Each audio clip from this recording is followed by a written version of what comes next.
जय हिंद दोस्तों, कोरिलेशन के लेक्चर सीरीज में आपका स्वागत है। इस पर्टिकुलर लेक्चर में हम डिस्कस करेंगे कर्ल पियर्सन्स के अज्यूम मीन मेथड के बारे में। तो अभी तक हमने क्या-क्या डिस्कस किया है, तो हम method of studying correlation discuss कर रहे थे, जिसमें हमने स्कैटर डायग्राम और कर्ल पियर्सन्स की फर्स्ट दो मेथड है, that is direct method and actual mean method, वो हमने डिस्कस कर लिया था। ये जो शॉर्टकट मेथड है, जिसको हम अज्यूम मीन मेथड भी बोलते हैं, उसको हम डिस्कस करने जा रहे हैं। तो ये रहा डायरेक्ट मेथड का फॉर्मूला जो हमने फॉलो किया था। जब नंबर्स हमारे क्या हो, डेटा सेट में बहुत ही छोटे नंबर हो। छोटे नंबर होने का मतलब है जिनका स्क्वायर करने पर या प्रोडक्ट लेने पर आपको क्या हो रहा है, 2 या 3 डिजिट के नंबर मिल रहे हैं। अगर 4-5 डिजिट ऐसे आने लगे तो इस मेथड को प्रीफर नहीं करते हम। सिमिलरली एक्चुअल मीन मेथड हम कब यूज करते हैं, जब आपके जो नंबर्स हैं उनका जो क्या हो, स्क्वायर या मल्टीप्लिकेशन क्या हो, 4 डिजिट या उससे ज्यादा का हो, तो उस केस में हम एक्चुअल मीन मेथड प्रेफर करते हैं। बट इसमें भी एक कंडीशन है कि जो आप एक्स बार निकाल रहे हो, यानी सम ऑफ एक्स बाय एन, और वाई बार जो आप निकालते हो सम ऑफ वाई बाय एन, वो क्या होना चाहिए, वो एक पॉजिटिव इंटीजर होना चाहिए, यानी वो डेसिमल में नहीं होना चाहिए। अगर एक्स बार और वाई बार डेसिमल में हुआ तो हम एक्चुअल मीन मेथड भी प्रिफर नहीं करते। लगा सकते हो बट ये मेथड लेंदी हो जाएगा उस केस में। तो ये रहा अज्यूम मीन मेथड, जिसका फॉर्मूला हम फॉलो करने वाले। तो एन आपका total number of data set होता है। dx और dy क्या है वो अभी हम जानेंगे एग्जाम्पल में। और यहाँ पर उसी की रिक्वायरमेंट है हमें, तो dx dy क्या है पहले वो समझ लेते हैं। उसके बाद तो जो रिक्वायरमेंट है dx का स्क्वायर और सम ऑफ dx का होल स्क्वायर, वो सारी चीजें भी हम निकाल लेंगे। सबसे पहले एग्जाम्पल देखते हैं हम। ये एग्जाम्पल पहले देखने से लगेगा कि ये आपका जो एक्चुअल मीन मेथड है उससे हो जाएगा। जैसे कि आप यहाँ पर नंबर्स देखोगे तो नंबर्स का स्क्वायर और मल्टीप्लिकेशन बहुत बड़े नंबर आ रहे हैं, तो हम जो डायरेक्ट मेथड है वो तो हम नहीं करने वाले। अब एक्चुअल मीन भी हम क्यों नहीं करेंगे, तो पहले सबसे पहले क्या करो आप, x की सारी वैल्यू का सम ले लो। मैंने ऑलरेडी निकाल रखा है, दैट इज 1316। y वैल्यू का सम ले लो, दैट इज 920। अब जब आप x बार निकालोगे, that is sum of x by n, तो 1316। n आपका क्या है, total number of data set. कितने डेटा है हमारे पास, टोटल 10 है, तो 131.6। तो ये तो डेसिमल में आ रहा है। और y बार क्या है हमारा, sum of y by n, that is 920/10, that is 92। तो ये डेसिमल में नहीं आ रहा है, बट x बार हमारा डेसिमल में आ रहा है। तो अगर आप इसको एक्चुअल मीन मेथड से करने जाओगे तो x बार डेसिमल में आ रहा है, तो x माइनस एक्स बार वो भी डेसिमल में आएगा। x माइनस एक्स बार का स्क्वायर वो भी डेसिमल में आएगा। x minus x bar into Y minus Y बार वो भी डेसिमल में आएगा। तो ये मेथड आपको बहुत लेंदी हो जाएगा। क्यों लेंदी हो रहा है, क्योंकि ये जो x बार डेसिमल में आ रहा है उसके कारण आपका काम बढ़ जाएगा। तो इस केस में भी हम इसको प्रिफर नहीं करेंगे। तो अब हम आ जाएंगे अज्यूम मीन मेथड की शरण में, जिसको हम शॉर्टकट मेथड भी बोलते हैं। तो इस मेथड में आपको करना क्या है, तो इस मेथड में जैसे कि मैं dx और dy के बारे में बात कर रहा था कि dx हमारा क्या होता है, x माइनस ए। अब आप बोलोगे सर ये a क्या है, a हमारा मीन है जिसको हम अज्यूम करते हैं, इसीलिए इसको हम अज्यूम मीन मेथड बोलते हैं। तो आप किसी भी नंबर को, x में से कोई भी नंबर को आप मीन अज्यूम कर सकते हो। तो ज्यादातर हम यहाँ पर क्या अज्यूम करते हैं, मिड वैल्यू को अज्यूम करते हैं। तो यहाँ पर देखो टोटल तो नंबर तो हमारे 10 है, तो आप बोलोगे सर 10 में तो मिड वैल्यू होती नहीं है।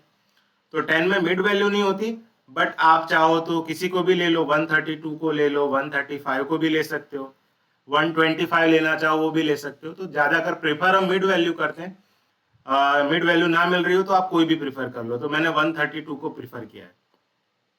132 आपका ए है, यानी आपको क्या करना है, हर एक डेटा में से अपना ये जो अज्यूम मीन है, यानी हमने मीन 132 को अज्यूम किया, उसको माइनस करना है। तो वही हमारा हो जाता है dx।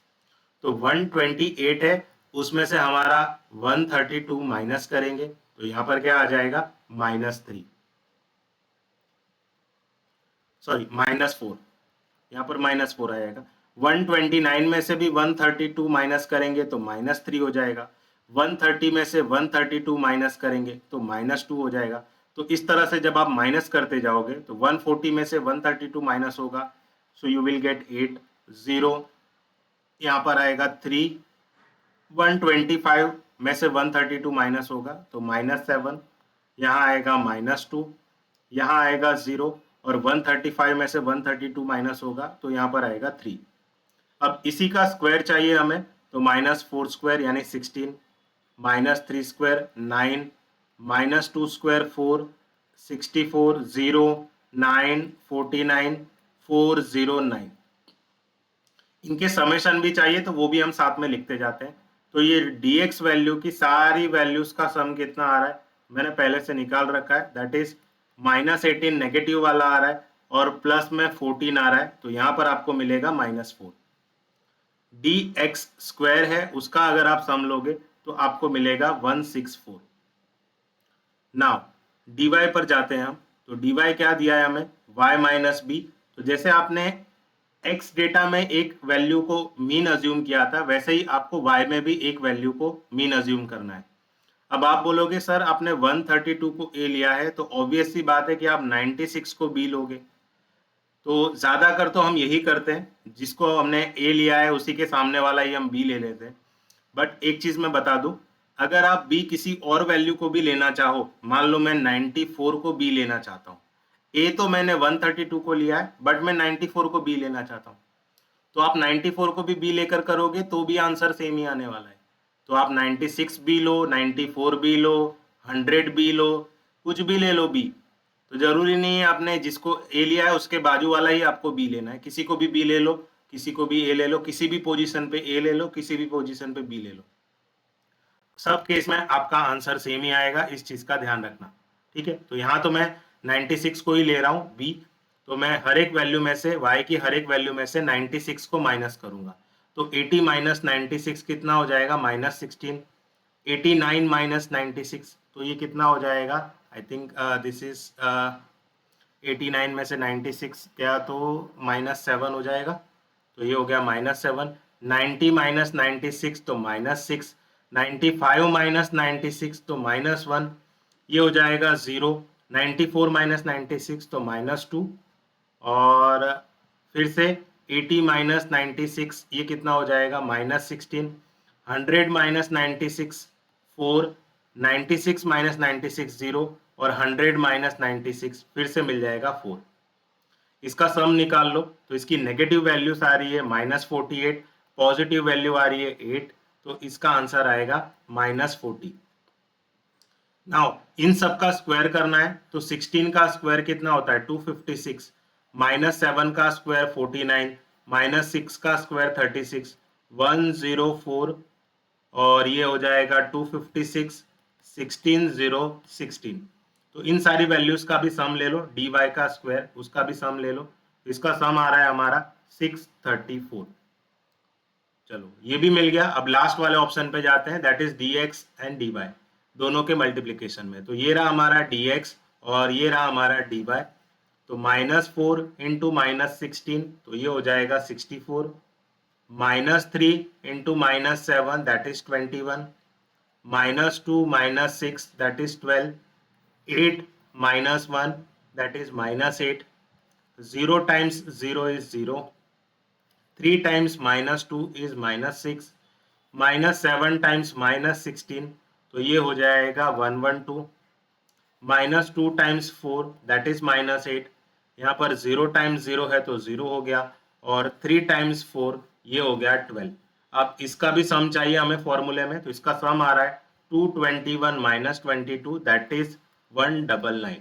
तो नेगेटिव और पॉजिटिव मैंने सेपरेटली किया है, तो आप उसको क्रॉस वेरीफाई कर लेना।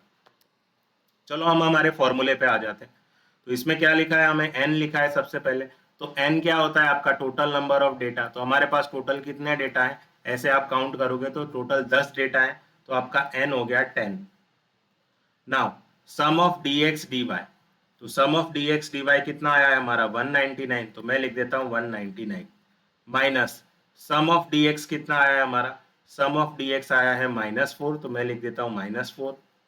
सम ऑफ dy दैट इज -40, तो मैं लिख देता हूँ -40 डिवाइडेड बाय, अब n हमारा फिर से क्या है, अंडर रूट के अंदर n हमारा है 10, जो dx स्क्वायर है उसका सम क्या आया है हमारा, तो dx स्क्वायर का सम आया है 164, तो 164 माइनस सम ऑफ dx का होल स्क्वायर, तो सम ऑफ डी एक्स आया है हमारा -4, तो -4 का whole square, square root of n फिर से हमारा 10 है, सम ऑफ डी वाई का स्क्वायर, तो डी वाई के स्क्वायर का सम कितना है हमारा 634 minus sum of D Y का whole square, sum of D Y कितना आया था हमारा -40, तो -40 का होल स्क्वायर, ये अंडर रूट के अंदर है सारी चीजें।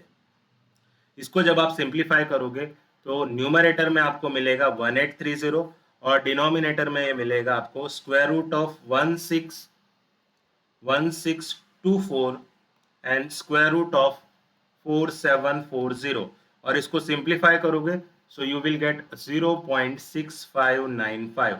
तो ये हो गई हमारी आर वैल्यू। तो हमारी आर वैल्यू क्या आ रही है 0.6595। तो हमारी आर वैल्यू कैसे आए, पॉजिटिव है, तो ये किस तरह का कोरिलेशन हो गया, पॉजिटिव कोरिलेशन। पॉजिटिव कोरिलेशन का मतलब है या तो दोनों वेरिएबल इंक्रीज हो रहे हैं या दोनों वेरिएबल डिक्रीज हो रहे हैं। अब इसकी इंटेंसिटी भी पता कर सकते हो कि R 0.65 आ रहा है, तो 0.65 0.75 के कहीं करीब में होगा। तो ये किस तरह का कोरिलेशन है, मॉडरेट डिग्री पॉजिटिव कोरिलेशन। तो आई होप आपको ये समझ में आया है, और similarly you can simplify this example also. तो अगर आपको ये लेक्चर समझ में आया तो कमेंट में इसका आंसर जरूर लिखना।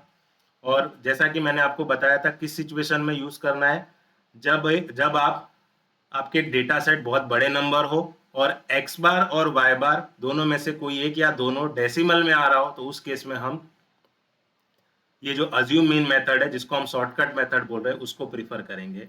उस केस में आप एक्चुअल मीन मत करना। ओके, सो आई होप आपको ये लेक्चर समझ में आया। Thank you everyone.